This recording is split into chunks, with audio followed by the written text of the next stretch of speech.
दोस्तों, ईश्वर की पहचान कैसे हो। एक आदमी था जिसे हर चीज में भगवान नजर आता था। सामने से हाथी आ रहा था, हाथ जोड़कर खड़ा हो गया, भगवान जी आ रहे हैं। हाथी ने सूंड में लपेटा और दूर फेंक दिया। चोट लगी, बेहोश हो गया। ये बात उन दिनों की है जब स्वामी विवेकानंद अपने परम पूज्य गुरु रामकृष्ण परमहंस के साथ घूम घूम कर जन कल्याण की सीख दे रहे थे, मानवीय संवेदना की स्थापना कर रहे थे और अपना प्रवचन गांव, कस्बों और समाज में दे रहे थे। उसी दौरान परमहंस जी ने एक प्रवचन दिया। उस प्रवचन को सुनने के लिए वहां पर काफी भीड़ आई हुई थी। गुरु परमहंस ने अपने उस प्रवचन में ईश्वर को सर्वत्र बताया। उन्होंने कहा, ईश्वर सभी स्थानों पर मौजूद है, पूर्ण रूप से है, चाहे वह निर्जीव हो या सजीव हो। ईश्वर सब जगह विराजमान रहते हैं। उनके उस प्रवचन से प्रभावित होकर एक भावुक व्यक्ति ईश्वर को हर स्थान पर देखने लगा। पत्थर, पौधे, जीव जंतु सभी में उसे ईश्वर के दर्शन होने लगे। एक समय की बात है जब वो आदमी दोबारा गुरु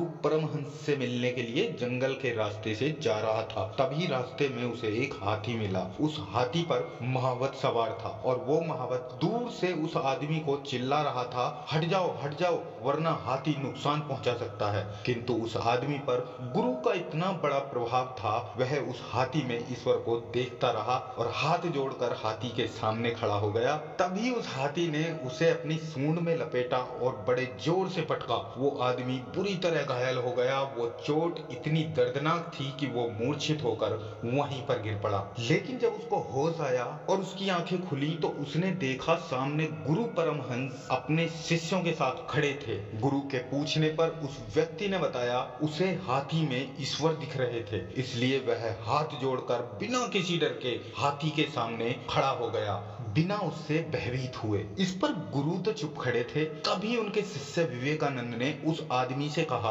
आपको हाथी में ईश्वर नजर आया किंतु महावत में ईश्वर नजर नहीं आया, जो आपकी रक्षा करने के लिए आपको बार बार प्रेरित करता रहा और बोलता रहा, सामने से हट जाओ कहता रहा, किंतु आपने ईश्वर के इशारे को नहीं समझा। आपने अपनी विवेकपूर्ण बुद्धि का इस्तेमाल नहीं किया, जबकि ईश्वर की पहचान अपने विवेक से ही की जाती है। स्वामी विवेकानंद की बात सुनकर वह व्यक्ति धन्य हुआ और अपने नादानी में किए हुए कार्य में अपनी गलती को समझ गया। दोस्तों, बिल्कुल इसी तरह कई बार हम अपने दोस्तों में या अन्य लोगों में अंतर नहीं कर पाते, कौन हमारा अपना है और कौन दुष्ट है। जो लोग आपसे फायदा लेना चाहते हैं वो लोग आपसे चिकनी चुपड़ी बातें करते हैं और मीठे बोलते हैं, जिसके कारण हम उन्हीं को अपना सच्चा मित्र समझ लेते हैं। लेकिन कई बार जब हम किसी गलत रास्ते पर होते हैं तो हमारे अपने लोग हमको रोकते हैं, हमसे कड़वे वचन कहते हैं, हमारा विरोध करते हैं। वो लोग हमारा हित चाहते हैं, लेकिन उनके विरोध करने के कारण